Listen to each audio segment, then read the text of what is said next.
يغني اللي آدم سلام دعنا هبلي كم يصنعكم خبركم تملكتنا نزعلة زيز مرزنا يوم حصرت زيناتات حيزنا قريبنا لنا فلما نبز مرزنا زينا خنسكر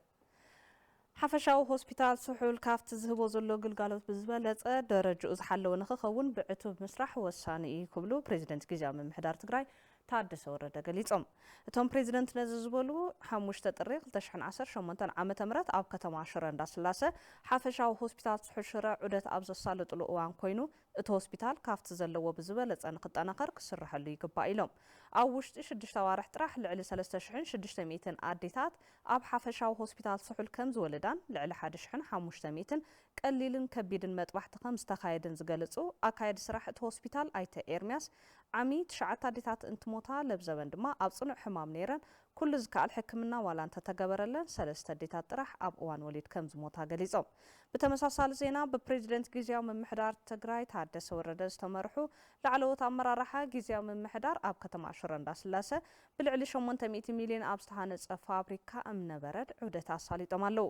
ብውልቂ በዓል ሃፍቲ ኣይተ ሚካኤል ካሕሳይ ዝውነን እዚ ፋብሪካ ኣብ መዓልቲ ክሳብ 800 ካሬ ናይ ምፍራይ ተኽእሎ ከም ዘለዎ ንምፍላጥ ተኻኢሉ ኣሎ እዚ ኣስታት 150 ቋምን ግዚያውን ሰራሕተኛታት ሓቂፉ ዝንቀሳቐስ ዘሎ ፋብሪካ ኣካል ዳግመ ሕውየትን ህንፀትን ትግራይ ከም ዝኾነን ተጠላብነቱ እናዓዘዘ ይኸይድ ምህላው ብምሕባር ሕፀት መስርሒ ቦታን ቀረብ ጥራቕሓን ከም ዘሎ ድማ ገሊጾም ብተመሳሳሊ ዜና ላዕለዎት ኣመራርሓ ግዚያዊ ምምሕዳር ትግራይ ብልዕሊ 47 ሚልዮን ብር ወፃእ ኣብ ከይዲ ህንፀት ዝርከብ ማእኸል መቀናበሪ ጸባን ውፅኢት ጸባን ሕብረት ስራሕ ማሕበር ደደቢት ፋብሪካ ሓፂነ መፂን መረብን ካልኦትን እውን ዑደት ኣሳሊጦም እዮም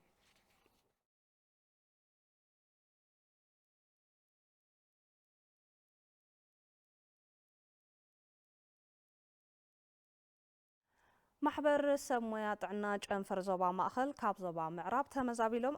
ኣብ ከተማ ኣክሱም ዝርከቡ ወገናት ነፃ ግልጋሎት ሕክምና ይህብ ከም ዘሎ ተገሊጹ ተመዛበልቲ ኣብ ቀረብኦም ነፃ ግልጋሎት ሕክምና ብምርካቦም ካብ ወፃኢታት ከም ዝደሓኑ ብምግላጽ ነቶም ወለንታውያን ሰብ ሞያ ድማ ኣመስጊኖም ኣለዉ ብምትሕባር ሆስፒታል ቅድስቲ ማርያም ዩኒቨርሲቲ ኣክሱም ቤት ጽሕፈት ጥዕና ከተማ ኣክሱምን ወረዳ ላዕላይ ማይጨውን ይወሃብ ዘሎ ነፃ ወፍሪ ግልጋሎት ሕክምና ንዝቕጽሉ 3 ተኸታተልቲ መዓልትታት ከም ዝወሃብን በቲ ግልጋሎት ኣብ 7 ማእኸላት መዕቆቢ ንዝርከቡ ልዕሊ 5000 ወገናት ተጠቀምቲ ከም ዝገብርን ፈጻሚ ስራሕ ማሕበር ሰብ ሞያ ጥዕና ዞባ ማእኸል ኣይተክብሮም መዝገበ ገሊጾም ኣብቲ ዝካየድ ዘሎ ወፍሪ ኩለ መዳይ ሕክምና ማለት እውን ሕክምና ውሽጣዊ ደዌ ሕክምና ዓይኒ ቆርበት ግልጋሎት ምኽርን ካልኦት ሕክምናታትን ብዝተፈላለዩ ሰብ ሞያ ይወሃብ ከም ዘሎ ኣይተክብሮም መዝገበ ሓቢሮም ከም ጸብጻብ ፍስሓ መዝገበ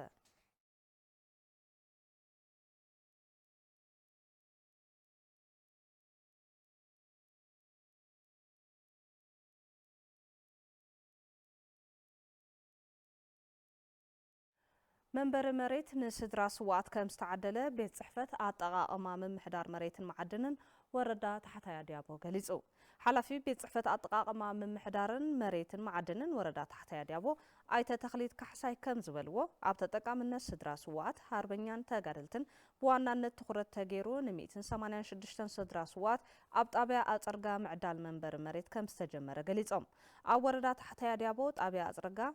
ኣብ ሰለስቲኡ ምዕራፍ ምእንተ ህላው ህዝቢ ትግራይ ክባር ህይወቶም ንዘወፈዩ 186 ስድራ ስዋት 200 ካሬ ሜትር ንመንበሪ ከም ዝተዓደለ ሓበሬታ ንርክብን ወረዳ ታሕተይ ኣድያቦ ገሊጹሎ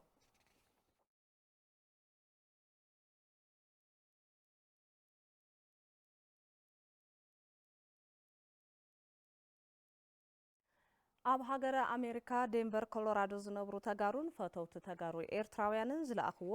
ብልዕሊ 670,000 ብር ዝተዓደገ ምግባዊ ሓገዝ ኣብ ከተማ ሽረ እንዳስላሰ ንዝዕቀቡ ተመዛበልቲ ዞባ ምዕራብ ትግራይ ደገፍ ተገይሩ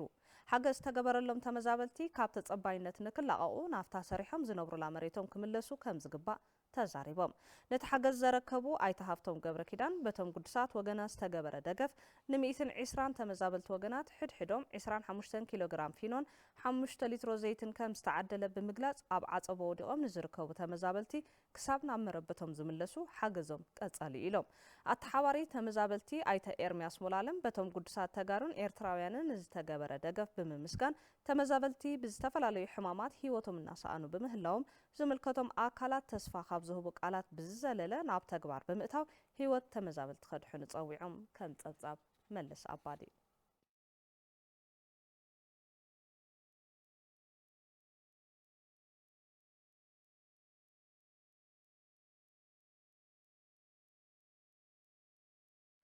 حبرات عرب إمريتن حدنتن لوعلاونتن هاجرا زداخم قد أتقبارات بفتساما مسعاز قبرتو سممعنت مصر رازا صوماليا فليطا بيت مخر مينسترات نتوسان دحر موسانو مينستر مكلخال أحمد مؤاليم فاقي سقمت حبرات إمريت عرب زد تأساسرو نلوعلاونت ريبابليك صوماليا هاجرا وحدنتان بوليتيكاو نتسانتان زداخمو أسرار حتى زملكتو تصابات بمرتعو زتدقفة مخانو قليزم كابيني منسترات صوماليا زوصنو وسنة أنصار أب سودان زركبو حاويسو أب أفريكا زي منغستاو تواسطن تغنصل تحيلتاتن تدقف حبرات عرب إمريت مخانا حبيرو مالو حبرات عرب إمريت أب ورح تحساس إسرائيل نسومالي لاند أفلت أمهابا زوخنن حبراو مجلس عرب نسلمنان كتفر مكوان انت أبيت بترشوعته مس حبرات أفريكا نلو علاونت قزاتاو حادنت سأتتان مرقاقان صوماليا كتدقف قال كم ساعتوت تابصاب بي بي سي توكيسا تعقس تحدش تصيبات لنا